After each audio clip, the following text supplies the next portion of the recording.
Oh, Riley. No, I'm just going back to my seat. I was like, are you going up?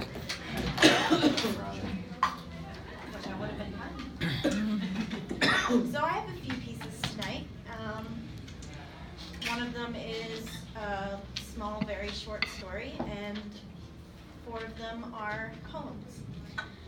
So I would like to begin with a long-awaited meeting. I awakened to a hazy room, one I knew all too well.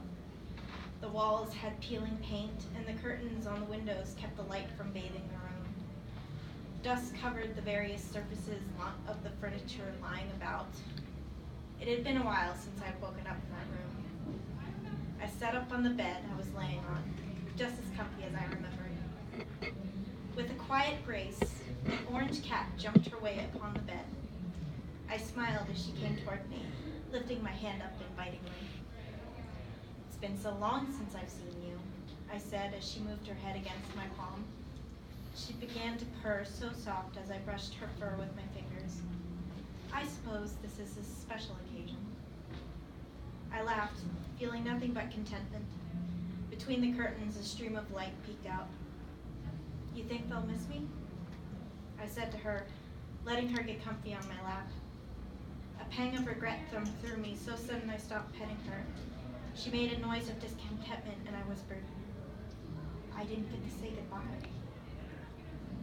She got up, lifted herself up on her hind legs, and rubbed her face against mine. I carefully wrapped my arms around her. It was good, you know. I was happy.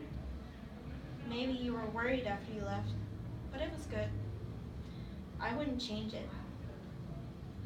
I got up from the bed and gently put her on the floor next to me. She rubbed herself against my legs as I tried to walk, nearly making me trip. I heard a familiar voice call my name from another part of the house. I struggled to make my way to the door with her at my feet. Before I opened the door, I glanced at the light coming from the window. I hope they miss me, I said quietly, and let a couple tears fall down my face. Then I shook my head, grabbed the door handle, and said to my cat, I can't wait to see Mom. It's been so long. I hope she's happy to see me. I opened the door, went out, and she followed behind me. I let her presence envelop me. She was a good start to my end. And that was a long-awaited meeting.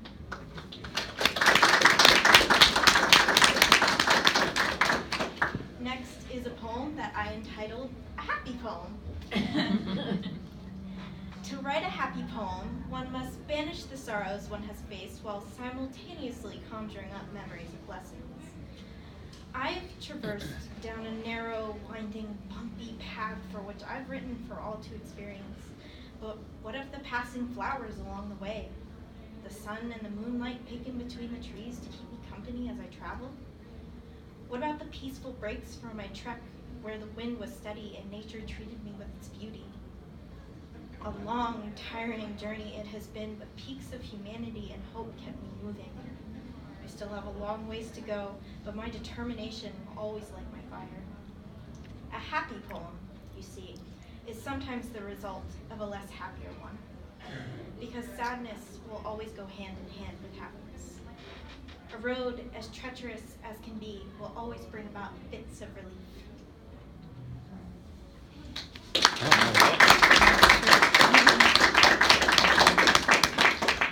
This one I wrote in a fit of writer's block, I guess you could say. Though I know Frank doesn't like writer's block as a term. It doesn't exist. It's a figment of your imagination. I call this Midnight Contemplations. In these late night ponderings, my mind turns to mush, only to mold itself into something new. This process extends for hours, a constant of creating, crumbling, and restarting. My eyes droop with sleep with each new ideation, peering at the clock every 10 minutes. My mouth stretches with yawn after yawn, but my brain turns out another foundation, begging me to fling out of bed to write. But these mental inventions do not flow from my pencil, as I plead that they would, for the correlation between my mind and a blank page ceases to exist when I wish to bring it to reality. These images inside my imagination do not take on a real form, yet continue to pester me once I've laid down to sleep. I yearn to capture these pictures on a piece of paper, to actualize them into existence. The words never materialize, thus I'm left wandering till the still of the night, my mind alive, but my fingers dead to the world.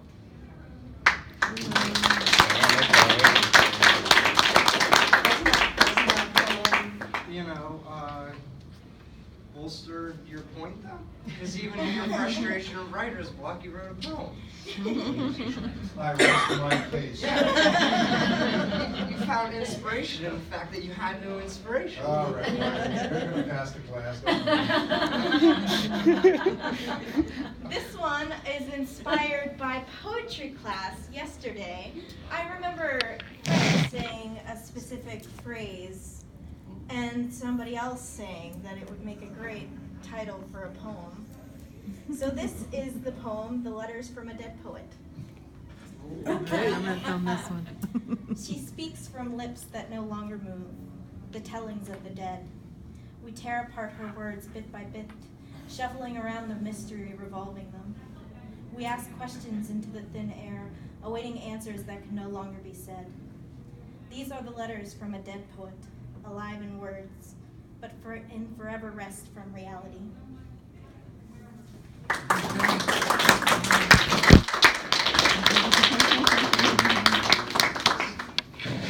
last one is a bit personal, and I'll just read it. It's called, I Am Not Straight. I speak these words in a whisper, unsure if I even want them heard. They slip out of my lips in the silence of a room, only to bring more silence in their wake. Time seems to halt right before me. I'm left scrambling to find my footing as the world drops from under me. Words spoken into a deafening silence make my ears ring incessantly. This is the life of those in hiding, voices barely heard amongst the silence. We speak only when given the chance.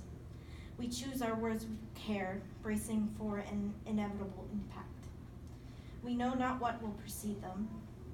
We carry our fear in our tone, blink away the tears before they come, and will our minds to stop spinning. To speak these words into the unknown is the first step out of hiding. We walk into a world not made for us, hoping to make a space, for we are the unheard yet loudest beings, because we speak into a silence no one else knows. Courage to take on an unfamiliar fate will last for the consequences that await. Awesome.